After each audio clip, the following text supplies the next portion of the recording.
ይልቁም ቢኒያም በእግዚአብሔር እንዳይደርስብን። እሺ ለምንድን ነው የምታለቅሰው አሁን አንተ? እኔ ደግሞ እመኝ ሄርሜላ ሶሻል ሚዲያ ላይ እበትነዋለሁ ነው። የማንም ህይወት ላይ እንደተጫወትሽ አትቀሪም። እና ያው ከጋሽም ጋር በመጀመሪያ በስልክ አውርተን ነበረ። ከዚህ በፊት ወደዚህ ከመምጣታቸው በፊት አናግረውኝ ነበረ። የሩታና የኤፍሬም ተንኮል ምንድነው? ወይም ሩታና ኤፍሬም ይቅርታ ከመጠየቃቸው ጀርባ ያለው ነገር ምንድነው እያላችሁ ብዙዎቻችሁ ስትጠይቁ ነበረ። እኔ ደግሞ አሁን ላይ የሰማሁትም ያረጋገጥኩትም ነገር ምንድነው፣ ሁለቱም ሰዎች በጋሽዬ ቃል ተገብቶላቸዋል። ትላንትና ይሄንን ነገር ነግሬያችሁ ነበረ።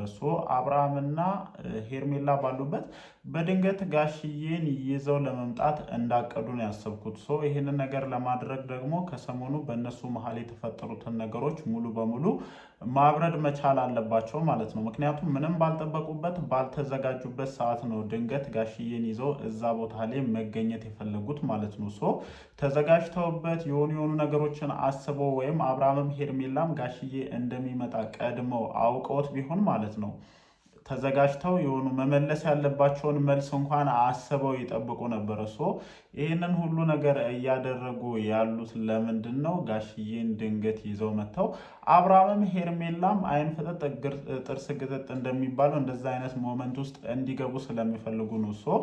እነዚህ ሰዎች ማለት ነው ከዚህ በኋላ ደውለው ሲጠሯቸው በመካከላቸው ሰላም ስለተፈጠረና ምንም ነገር እንደሌለ ስለሚያስቡ ይህንን ነገር ለማድረግ አስበዋል ማለት ነው። ብዙዎቻችሁ የሁለቱንም በአንድ ጊዜ እንደዚህ መቀየር ካያችሁ በኋላ እየጠረጠራችሁ እንደነበርና ከጀርባ የሆነ ነገርም አለ በሰላም እንደዚህ አይሆኑም እያላችሁ ስታወሩ ነበረ። እኔም ምሽት ላይ በሰሩት ቪዲዮ ላይ ተናግሬያለሁኝ። ያው ቪዲዮን በእርግጥ በጣም ሰዓት እላፊ ስለለቀኩ ብዙ ሰው ጋር ተደራሽ መሆን እንዳልቻለ ተመልክቻለሁኝ እና በየትኛውም አይነት ሁኔታ ማለት ነው እኔ ይሄ ታርቀናል ተቃቅፎ ምናምን ሙድ የሚያያዙት ነገር በፍጹም ሊያስኬድ የማይችል ነው። እውነታውን አምነን እንቀበል። ምክንያቱም ሄርሜላ ለሩታ መቼም ጥሩ ልትሆንላት አትችልም፣ ሩታም ለሄርሜላ መቼም ጥሩ ልትሆን አትችልም። እኔ አንድ እውነት አስረግጬ ልንገራችሁ፣ ለሩታ ከሄርሜላ በላይ የዚህ ምድር ላይ ሌላ ጠላት ይኖራል ብዬ እንደኔ አላስብም። ምክንያቱም ባሏን የልጇን እናት የቀማችን ሴት አስቡት እስኪ ከዚህ ሴት ጋር ሰላም ሆና ልትኖር ስትሞክር ማለት ነው። አይደለም በዚህ ዘመን ያሉ ወጣት ሴቶች ይቅሩና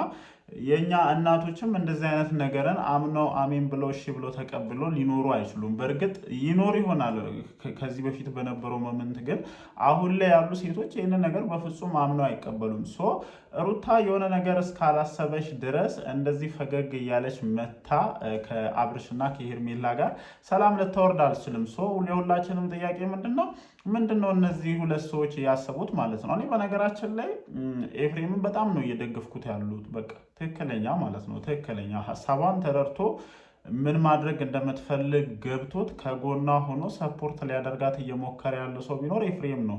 እውነታውን እንነጋገር ከተባለ ደግሞ ከሩታ ይልቅ ኤፍሬም ለአብርሃም ነው የሚቀርበው፣ እንደማንም ማለት ነው እንደማንም አሸርጋጆች ከሱ ጀርባ ሆኖ እዚህ ጋር የተፈጠረ ያለውን የሚደብር ነገር ደግፉ መሄድ አያቅተውም እኮ። ግን ደግሞ ከሷ ጋር አብሮ ብዙ ሞመንቶችን አሳልፏል። በአብርሽና በሩታ መሃል የነበረውን ውጣ ውረድ በደንብ ጠንቅቆ ያውቃልና ዛሬ ማንም እንደ ቀልድ ተነስቶ ለሩታ ጀርባውን ሰጥቶ ትዳሯን አፍርሶ ቤቷን አፍርሶ ሲሄድ ዝም ብሎ ከአብርሃም ጎን መቆም እንደሌለበት ስለገባው ነው እቺ ልጅ ትሪት እያደረገ ያለው። እኔ ደስ ነው ያለኝ፣ የምሬ ነው የምላችሁ። አጠገባ ሆኖ ቢያንስ የምታስበውን ነገር ማለት ነው የራሷን ሀሳብ ተግባራዊ እንድታደርግ የሚደግፋት ሰው የለም። ሁሉም የራሱን የሆነ ነገር ያመጣና ተጭኗት እንትን ሲል እንመለከታለን እንጂ አንድም ቀን የእሷን ሀሳብ ተቀብሎ እሷ በምትፈልገው መንገድ ነገሮችን ሲያደርግላት ተመልክተን አናቅምና ኤፍሬም ይህንን ነገር እያደረገ ስለሆነ እኔ ደስ ነው ያለኝ። ልክም ይሁን ስህተትም ይሁን እቺ ሴት መጋፈጥ አለበት። በቃ እየተጋፈጠች እንደሆነ ነው እንደኔ እየተረዱ ያሉት ማለት ነው። እሺ እጇን አጣጥፋ ትቀመጥ፣ እጇን አጣጥፋ መቀመጥ አለባት። ተንኮል አሰበችም ከዚህ ነገር ጀርባ የሆነ ነገር አለን ብንል እውነት አላት እኮ ይቺ ልጅ። ምንም ልንክደው የማንችለው ነገር ቢኖር ማንም ሴት አርፋ ልትቀመጥ አትችልም። እንደውም ከዚህ የባሰ ክፉ ነገሮችን እስከ ማድረግ ደረጃ ያስደርሳል አሁን ላይ እየተፈጠረ ያለው ነገር አይደለ። ምንም መጥፎ ታሪኮችን የምንሰማው እኮ በእንደዚህ አይነት ነገር የመጣ ነው። በቃ መጥፎ ነገሮች የሚፈጠሩትና እናንተም ብትሆኑ ራሳችሁን ጠብቁ፣ በኋላ የሚያሳዝኑ ነገሮች እንዳይፈጠሩ ማለት ነው። ግን ደግሞ በመግቢያ ላይ እንዳልኳችሁ ምንድነው ያለው ጋሽዬ ቃል ገብቶላታል። ትላንትናም ነግሬያችኋለሁ። በየትኛውም አይነት ሁኔታ አብርሃም ከሄርሜላ ጋር የሚያደርገውን ትዳርም በሉት ፍቅርም በሉት እንደማይቀበሉትና ከእሳቸው ቁጥጥር ውጪ ሆኖ ይህንን ነገር እየፈጸመ እንዳለ ለሩታ ነግረዋታል። ይህንን ነገር እሳቸውም እንደማይቀበሉ ሙሉ ለሙሉ ለሩታ ድጋፋቸውን እንደሚሰጡ ኤፍሬምንም ነግረውት ካጠገቧ እንዲሆን ያደረጉት እሳቸው መሆናቸውን ጭምር ሰምቻለሁ ማለት ነውና ስለዚህ በደንብ ሰፖርት አላቸው ማለት ነው። እኔም አሁን ቅድም በመግቢያ ላይ እንዳልኳችሁ ምንድነው ከዚህ ነገር ጀርባ ያለው የሚለውን ነገር ለማየት ስሞክር እንዳልኳችሁ ነው። ባልተዘጋጁበት ሰዓት ሰላም ፈጥረው ነገሮች የተስተካከሉ አስመስለው ጋሽዬን ይዘው መጥተው እነዚህን ሁለት ሰዎች ማፋጠጥ ይፈልጋሉ። እስከዛሬ ድረስ በነገራችን ላይ አብርሃም ራሱ ሜቢ አንዴ ኦር ሁለቴ እዚህ ሩታ በወለደች ሰዓት ከጋሽዬ ጋር የተገናኘው እንጂ ፍጹም ያደረገውን ስራ ጠንቅቆ ስለሚያውቅ ጋሽዬን ፊት ለፊት ራሱ አግኝቶ ስለ ነገሮች ማውራት እንደማይፈልግ ለሩታም ተናግሯታል። እኔ አንድ ቀንም አግኝቼው ከሱ ጋር እንደዚህ አይነት ነገርን አውርቼ አላውቅም፣ በሚመጣ ሰዓትም ይሸሸኛል፣ በሚደረጉ ነገሮችም ላገኘውም ስፈልግ እየሸሸኝ ነው እያሉ ያሉት ሰው እውነት ነው። አንድም ቀን ከዛ በኋላ እኔ እንትን ሲሉ አይቻቸው አላውቅም አይደለ? ያደረገው ስራ ፊት ለፊት መጥቶ ለጋሽዬ መልስ የሚሰጥበት አይነት ነገር አይደለም። እሺ ከሩታ ጋር ስላልተመቸኝ ነው ምናምን ቢል በዚህ ፍጥነት እንዴት እንደዚህ አይነት ውሳኔ ወሰንክ ተብሎ ይጠየቃል። ለዛ የሚሰጠው ምላሽ የለም። ከሩታ ጋር እያለውኝ በቃ በተፈጠረው ነገር አይኔ ማለለ ሄድኩኝ ምናምን ብሎ ለማናቸውም መልስ እንደሚሰጠው አይነት መልስ ለጋሽዬ መስጠት ይችላል ብዬ አላስብም። ሄርሜላም በምን አይኗ ነው አሁን ጋሽዬ ፊት ተቀምጣ ልጆትን ወድጃለሁኝ አፍቅሬያለሁኝ ለዛ ነው ከቤቱ ከትዳሩ ከልጁ ነጥዬ ወስጄ ላገባው እየሞከርኩ ያለሁት የሚል ምላሽ ትሰጣለች ብዬ አላስብም። ለሩታም ለሌሎችም ሰዎች እንደምትለው በቃ አፈቅረዋለሁ ትላለች ብዬ አላስብም። ይሄንን ነገር ሩታም ሆነ ኤፍሬም ጠንቅቆ ያውቃሉና ሊያደርጉ ያሰቡት ነገር ይሄ እንደሆነ ነው እንደኔ እየሰሙ ያለሁት።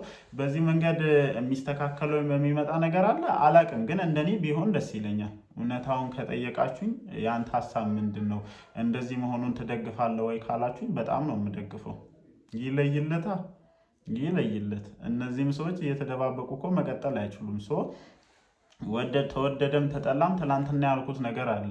ወንድና ሴት ናቸው፣ አብረው መኖር ጀምረዋል። ግንኙነት መፈጠሩ አይቀርም፣ ልጅ መምጣቱ አይቀርም። ልጅ ሲመጣ ደግሞ ቤተሰብን ከቤተሰብ ማስተሳሰሩ አይቀርም። አይደለም የአብርሃምን ቤተሰብ ከሄርሜላ ቤተሰብ የሄርሜላን ቤተሰብ ከነ ሩታ ቤተሰብ ጭምር የሚያስተሳሰር ነገር ነው የሚፈጠረው። አይደለም አንፈልግም ብንል እኮ መከልከል አንችልም። ለምሳሌ ልዑሌ በአብርሃም በኩል ከዛ ደግሞ ሄርሜላ ከወለደች አሁንም በአብርሃም በኩል ልጆቻቸው በደንብ አድርገው እነዚህን ፋሚሊዎች ያስተሳስሯቸዋል።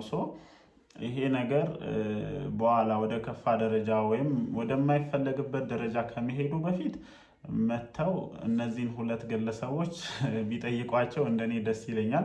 ለዛም ይመስለኛል እያዘናጓቸው በድንገት ጋሽዬን አምጥተው እነዚህን ሁለት ሰዎች ለማፋጠጥ ሙከራ እያደረጉ ያሉት። ይህንን ነገር ደግሞ በደንብ ጋሽዬ ተቀብሏል።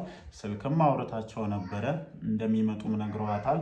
ሙሉ በሙሉም የአብርሃምና የሄርሜላን ግንኙነት እንደማይደግፉ እስከ መጨረሻው ድረስ ከሷ ጎን እንደሚቆሙ ጭምር ነግረዋታልና ይሄ ነገር በደንብ ለሩታ እንትን ሰጥቷታል፣ ምቾት ሰጥቷታልና ለዛም ነው ከሰሞኑ እንደዚህ አይነት ነገሮችን እያደረገች ያለው። ለማንኛውም እስኪ የሚፈጠሩ ነገሮችን ደግሞ አብረን እናያለን ማለት ነው። እንደተለመደው ምሽት ላይ ቪዲዮዎች ሲለቀቁ መተን ሀሳባችንን እንሰጣለን ማለት ነው። እናንተስ በዚህ ቪዲዮ ዙሪያ ምን አይነት ሀሳብ አላችሁ? እንደተለመደው ሀሳባችሁን ኮሜንት ሴክሽናችን ላይ ማስፈራችሁን አትርሱ። እወዳችኋለሁ። ምሽት በሚለቀቀው ቪዲዮ ዙሪያ ሀሳባችንን እንሰጣለን። ይመቻችሁ።